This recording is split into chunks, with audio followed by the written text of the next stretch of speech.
Steve Lacey. And I'm Natasha Verma. Welcome to this special Fox 5 flashback. For the next 30 minutes, we're going to go back in time to the stories and people who shaped our world and our history. And we'll kick things off with the man behind an iconic New York slogan, something you will recognize from watching Channel 5. It's 10 p.m. Do you know where your children are? Since the very first 10 o'clock newscast aired on WNYW-TV in the late 1960s, it's always been immediately preceded by an unmistakable public service message asking, well, you know. It's 10 p.m. Do you know where your children are? It's 10 p.m. Do you know where your children are?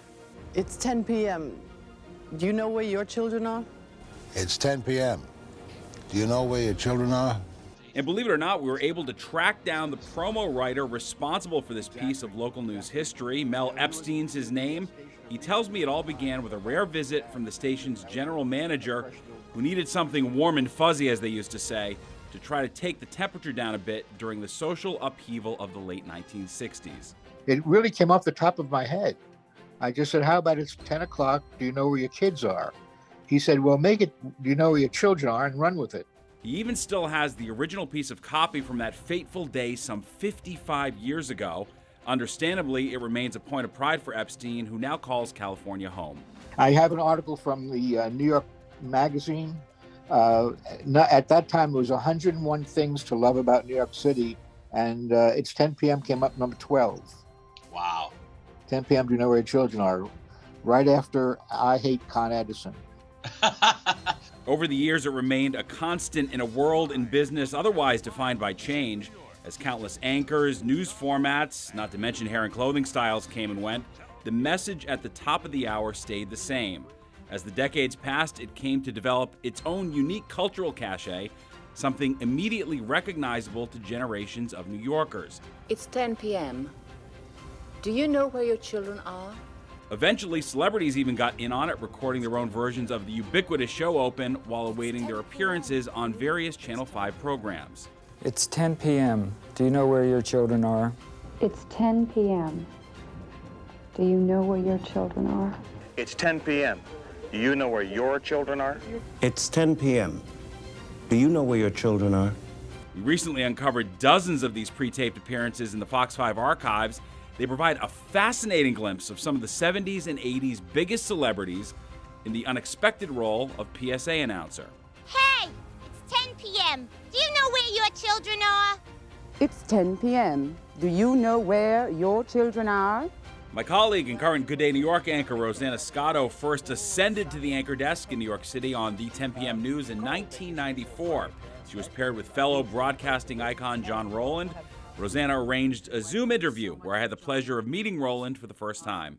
When I started there, my parents always watched the 10 o'clock news, and they used to love it when they heard it's 10 p.m. Do you know where your children are? They would go, yes, she's sitting next to John Rowland. Both Rosanna and Rowland spoke fondly about how their road to the coveted anchor chair was paved by years on the streets, cutting their teeth as big city reporters. When you worked for the 10 o'clock news, you didn't just anchor, you also, when you could and when it was necessary, you were on the street reporting. So we did everything. Those are days I will never, ever forget, and I cherish every single one of them. It was the newscast of record. A lot of New Yorkers watched that show, and it was an honor to anchor that show. As for the 10 p.m.'s enduring show open, Rowland recalls the time he managed to save it from being retired. But I got wind they were thinking of killing that slogan. So I went up to his office, and in a very nice way, I said, are you crazy? This is a special slogan that does a lot of good, and people love it. You know what else people love? File footage of a party at Studio 54. It's 10 p.m. Do you know where your children are? Well, we know exactly where Judy Licht is. She's at Studio 54 at a party celebrating the anniversary of the phrase. Judy. Well, Jim, over the years, more than 200 people have asked the magic question, many of them here tonight celebrating movie stars, political biggies, sports heroes. Here are just a few. It's 10 p.m. Do you know where your children are? It's 10 p.m. do you know where your children are? Why do you think this thing has become something of a phenomenon? Well, I don't know. Either New Yorkers are very good parents or they have a very guilty conscience. It carries a lot of weight when a celebrity can preach a message to parents to say, look out for your kids.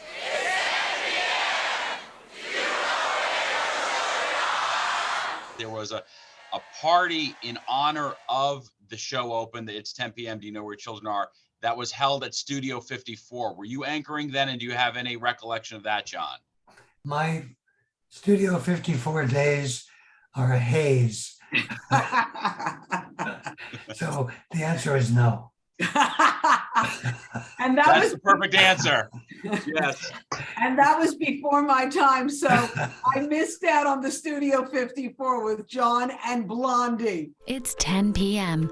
Do you know where your children are? It's an enduring piece of the city's cultural fabric created by a young promo writer working on the fly to impress his boss who, in true TV news style, wanted it done yesterday. That's how on our promo worked at that time. It was just rush all the time.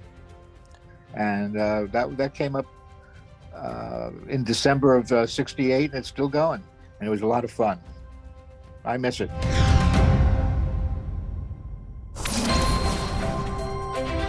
Coming up, Princess Diana in New York. Princess Diana has indeed arrived here at Winter Garden. The future queen is staying at New York's most expensive hotel. Our cameras are there, capturing every moment of her historic visit.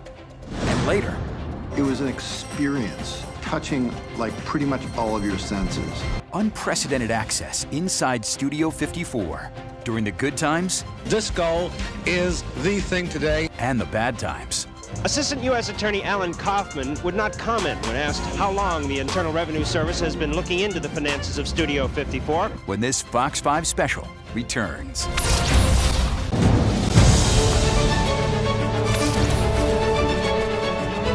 The year 1989, Princess Diana made her first official trip overseas without Prince Charles. During her 3-day trip to New York City, the then 27-year-old princess attended cocktail parties and black tie events, spoke with New Yorkers in need, and of course wore some iconic outfits. Here's a look back at the princess in the city. Princess Diana has indeed arrived here at Winter Garden. The future queen is staying at New York's most expensive hotel. Her suite here must be very sweet. It cost $1,800 a night. Princess Di went to the opera in Brooklyn tonight, and right now she is arriving at a big party in Lower Manhattan. Well, Princess Diana charmed we so-called hardened New Yorkers for 3 days. But today, it was time for the fairy tale to end and for Princess Di to say goodbye. She looked radiant and very thin, smiling but not acknowledging hundreds of people trying to get a glimpse of her. Princess Diana arrived in Midtown Manhattan at 7 o'clock tonight. Curiosity seekers pressed against the Equitable Center office building doors. Security was heavy. Armed guards and bomb-sniffing dogs surrounded the building. Di seemed oblivious to it all and to reporters. Over here, please. Di's first and only appearance tonight was at a fashion show given by the world's top designers. She was given an Oscar de la Renta cape worth a couple of $1,000s. Outside, most Di watchers were excited. She looked beautiful. She had on a blue dress. And I think it's great that she came to New York to go on vacation. Are you excited about Princess Di's visit? I was before I see her. Why not now? Because she didn't even bother to look the public. Less than an hour after arriving, Di left for her hotel, the British-owned Plaza Affani on East 64th Street. Music is the main reason for Di's visit. She's a patron of the Welsh National Opera, which had a dress rehearsal today for its American premiere tomorrow night at the Brooklyn Academy of Music. VIPs will pay $1,000 a ticket, and company members are singing Di's praises. The eyes of the world are on us Thursday night, so we're very happy that she was able to come and bring this attention to us. This city is graced by your presence. We want to be sure that everything that occurs while you're here in this brief period goes just the way you want it to be. The princess will be hobnobbing tonight with Malcolm Forbes, Michael Douglas and his wife, the Trumps, every one of them, Donald, Ivana, Robert, Blaine. John, from the Winter Garden, back to you now. All right, Barbara, thank you for that royal update. before she left, she brought a little bit of royal care to children with AIDS in Harlem. There was a final sweep of Plaza Athénée as Princess Diana left her New York lodging for the last time. Before she arrived at Harlem Hospital, the dogs were brought in to check all electronic equipment by sniffing for explosives.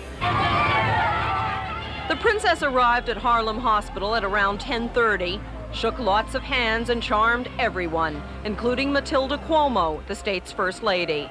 Then she went upstairs, where she was briefed on both the hospital's history and its AIDS program. She was praised for appearing with AIDS victims. Dr. Margaret Haggerty told her, "Our royalty has not done anything as symbolic as much as you have." Then the princess asked, "When do you think the situation's going to get worse?" Yes, I do. In the next 5 years? Oh, I think well into the next century. Her genuine concern for children, she picked up a little boy who has AIDS and hugged him. She then went into the office of the AIDS Center, which is a little tiny office holding 6 people, and talked with the staff. And then she went into my office, and we gave her 2 teddy bears to take home to the children. As she left the hospital, she was seen clutching a bouquet of flowers. In 2 hours, she would be homeward bound.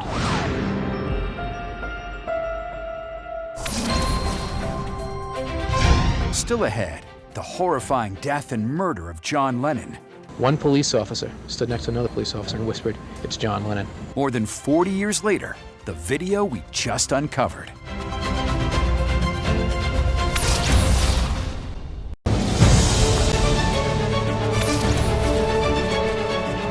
Welcome back. It's been more than 40 years since the murder of John Lennon. It was 1980 when the former Beatle was gunned down at the entrance of the Dakota Building on the Upper West Side. All right, here's a look back at the day John Lennon was shot.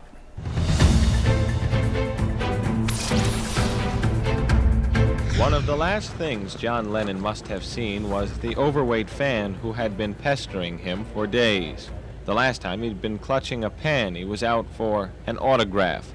But this time he was holding a gun, and within a few moments he had taken John Lennon's life. He fired 3 shots, striking Lennon in the front of the body. The former Beatle tried to run, but was cut down by 2 more bullets as his wife stood by screaming. When we pulled up on the scene, there was an arrest that had already been made. Somebody was in custody, and my concern was to get whoever was wounded to the hospital. It appeared he wouldn't wait for the ambulance. No. It was a bad wound. He was bleeding very heavily, so we picked him up and put him in a radio car. And another radio car had pulled up on the scene, and they removed him to the hospital. And we took his wife to the hospital. Did you know who he was? Not at that time, no. A stretcher was wheeled in. 6 to 8 police officers around it, trotting, running it back as fast as they could indoors. They wheeled it inside the room right behind me. The doctor ran in, some other medical people ran in, they pulled the curtain. One police officer stood next to another police officer and whispered, "It's John Lennon." At about 20, quarter to 12, I heard a woman's voice, "Oh no, no, no, oh no." It went on for about a minute, minute and a half. It was constantly repeated. No other words that I was able to make out. I asked the police officer, "Who is that?" And he said it was Yoko Ono. WNEW-FM, you're on the air. Hello. How could somebody like John Lennon be killed? What kind of a country is this? I remember saying this before. I remember saying this when John Kennedy was shot. I remember saying this when Martin Luther King was shot. I remember saying this when Bobby Kennedy was shot. Radio stations around the nation were flooded with calls, people who just wanted to talk about John Lennon. Isn't it ironic that on a night of immense love throughout the city of New York, on the first night of real holiday spirit, when the lights on the Christmas tree at Rockefeller Center would be turned on, John Lennon would lose his life. Next, inside Studio 54. You know, in a club, it's all about capturing a moment. The sex, the drugs, and the stars. The Emporium here, I think, is a great addition, really, as far as New York is concerned and as far as the social environment of New York. Do you think it'll last? Oh, yeah, it will last because Steve goes to jail for people he believes in. When this Fox 5 flashback comes right back.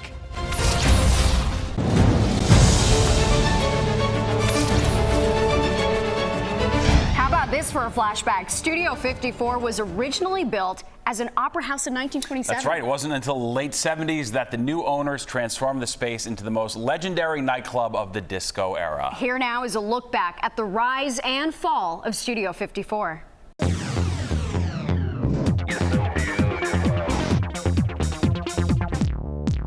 You know, in a club, it's all about capturing a moment. There's been a succession of hot spots, places people go to see and to be seen.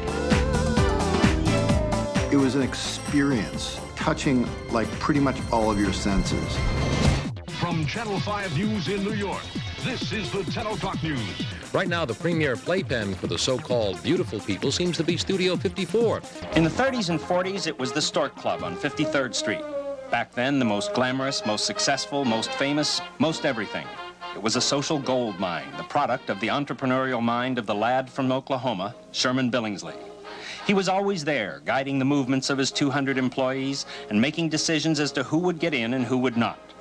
Like Billingsley, Rubel spends most of his waking hours at his disco, much of the time scanning the sea of faces on the sidewalk, hand-picking the people who will make the party inside, in Rubel's words, a special mix that will allow fun for all and boredom for none. It's pretty easy to determine just by looking and talking for a couple of seconds with somebody what their purpose is coming here. 4,000 people passed in and out of 54 last Thursday night for 54's second birthday party. The Emporium here, I think, is a great addition, really, as far as New York is concerned, and as far as to the social environment of New York. Disco is the thing today, and Studio 54 is the national anthem, the national disco scene all over the country. Where does one find Steve Rubel when he's not at his disco? This afternoon, he was brunching at Andy Warhol's factory, where Warhol turns out dozens of silk-screened portraits, which, if done on commission, command $25,000 each. More pop capitalism. There, Rubel was breaking bread with folks like Jerry Hall, Rolling Stone Mick Jagger's current love, and others who make Studio 54 their regular hangout. Steve's the one that makes it really exciting. How? What is it about Rubel that does it? Well, it's, he's so good to the people that go there. They can have a good time without being bothered by anybody. Do you think it'll last? New York has a way of having hot spots that go cold. Oh yeah, it will last because Steve goes to jail for people he believes in. I think the reason why Channel 5 had such great access inside Studio 54 was because the owners watched Channel 5 News. Things look a little different these days at Studio 54 on the outside and the inside. They have for the past 2 weeks. Steve Rubel, the owner of Studio 54, is going to give you some idea of what's happening inside. What we're trying to do is enhance the integrity much further than it was. We want a complete restore. At the peak of popularity, the feds raided Studio 54, carting off books, financial records, and cocaine. Steve Rubel and Ian Schrager pleaded guilty today to federal income tax evasion. The indictment charges that on a daily basis, the defendants would extract or skim from the night's receipts approximately 50% of the receipts each night that came in cash. This afternoon, Studio 54 co-owners Steve Rubel and Ian Schrager and their attorney, Roy Cohn, met with reporters to answer the charges. I have faith in the courts, and, we'll let time take everything. Studio 54 will function as usual. Rubel and Schrager were convicted and went to jail. They sold the club. In 1989, Steve Rubel died, and Ian Schrager reinvented himself, building a hotel empire. You were once called the silent partner. Now, I don't think you're silent anymore. Well, I am. If you want to talk about the work, I can talk all day long. Cocktail party, that's the part Steve enjoyed. That's why we were such good partners and good friends. He enjoyed that, and when we got together, we both went to our own areas where we felt comfortable. We didn't have a division of responsibility. We both gravitated to what we each felt comfortable doing. The boy from Brooklyn did great. You've come a long way since Studio 54. Yeah, not the happiest I've ever been.